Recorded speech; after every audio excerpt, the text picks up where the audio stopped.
সবাইকে স্বাগতম। আজ আমরা শিখব একের নামতা। চলো শুরু করি। এককে এক, দুইকে দুই, তিনকে তিন, চারকে চার, পাঁচকে পাঁচ, ছয়কে ছয়, সাতকে সাত, আটকে আট, নয়কে নয়, দশকে 10। এখন আমরা শিখব দুইয়ের নামতা। চলো শুরু করি।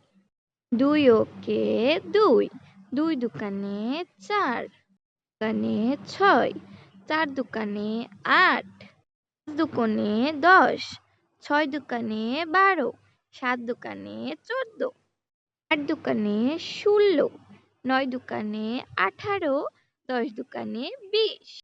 আজকে আমরা শিখলাম 1 ও 2 এর নামতা। পরবর্তী ভিডিওতে আমরা শিখব 3